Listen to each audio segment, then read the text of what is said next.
ನಿಮ್ಮ ಹಳೆಯ ಚಿನ್ನದ ಒಡವೆನ ಅಧಿಕ ಬೆಲೆಗೆ ಮಾರಬೇಕೆ? ಆಟಿಕಾಗೆ ಕಾಲ್ ಮಾಡಿ 8880 ಅಟ್ಟಿಕಾ ಗೋಲ್ಡ್ ಕಂಪನಿ. ಮತ್ತೊಂದು ಅಪ್ಡೇಟ್ ಇದೆ ಇದೇ ವಿಚಾರಕ್ಕೆ ಸಂಬಂಧಪಟ್ಟಂತೆ. ಮುಖ್ಯಮಂತ್ರಿಯಾಗಿ ಡಿ.ಕೆ. ಶಿವಕುಮಾರ್ ಅವರ ಪ್ರಮಾಣ ವಚನ, ಪಟ್ಟಾಭಿಷೇಕ ಅದ್ಧೂರಿಯಾಗಿರುತ್ತೆ, ಹೆಂಗಿರುತ್ತೆ, ಯಾವ ದಿನ ಇರುತ್ತೆ, ಯಾವ ಗಳಿಗೆಯಲ್ಲ ಆಗುತ್ತೆ, ಇದೆಲ್ಲ ಕುತೂಹಲ ಇದೆ. ಶನಿವಾರ ಸಿಎಂ ಆಗಿ ಪ್ರಮಾಣ ವಚನ ಸ್ವೀಕಾರ ಮಾಡಲಿದ್ದಾರಂತೆ. ಹೈಕಮಾಂಡ್ ಸೂಚನೆಯಂತೆ ಶನಿವಾರ ಪ್ರಮಾಣ ವಚನ ಫಿಕ್ಸ್ ಅಂತ ಹೇಳಲಾಗ್ತಾ ಇದೆ. ಶನಿವಾರಕ್ಕೆ ಅವರು ಪ್ರಮಾಣ ವಚನ ಸ್ವೀಕಾರ ಮಾಡಬೇಕು ಅಂತ ಹೈಕಮಾಂಡ್ ನಿರ್ಧಾರ ಮಾಡಿದೆ. 3 ಡಿಸಿಎಂ ಆಗಿ ಪ್ರಮಾಣ ವಚನ ಸ್ವೀಕಾರ ಮಾಡುವುದು ಕೂಡ ಫಿಕ್ಸ್ ಅಂತ ಹೇಳಲಾಗ್ತಾ ಇದೆ. 4 ಜನ ಅಲ್ಲ, 3 ಜನ ಡಿಸಿಎಂ ಆಗಿ. ಮುಖ್ಯಮಂತ್ರಿಯಾಗಿ ಡಿ.ಕೆ. ಶಿವಕುಮಾರ್ ಪ್ರಮಾಣ ವಚನ ಸ್ವೀಕರಿಸಿದ್ರೆ 3 ಜನ ಡಿಸಿಎಂ ಆಗಿ ಪ್ರಮಾಣ ವಚನ ಸ್ವೀಕರಿಸಲಿದ್ದಾರೆ ಡಿ.ಕೆ. ಶಿವಕುಮಾರ್ ಅವರ ಜೊತೆಗೆ.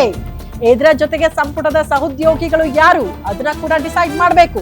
ಕಂಪ್ಲೀಟ್ ಸಂಪುಟ ರಚನೆ ಆಗಬೇಕು. ಹಂಗಾಗಿ ಅದಕ್ಕೆ ಸಂಬಂಧಪಟ್ಟಂತೆ ಇನ್ನೂ ಕೆಲವರು ಸಚಿವರಾಗಿ ಕೂಡ ಇವರ ಜೊತೆಗೂಡಿ ಪ್ರಮಾಣ ವಚನ ಸ್ವೀಕಾರ ಮಾಡಲಿದ್ದಾರೆ. ಯಾರವರು?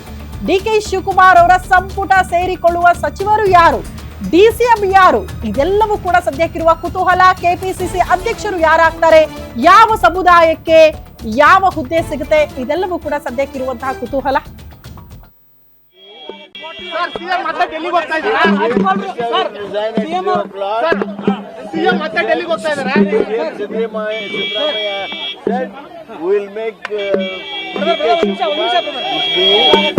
New CM. We will make new CM.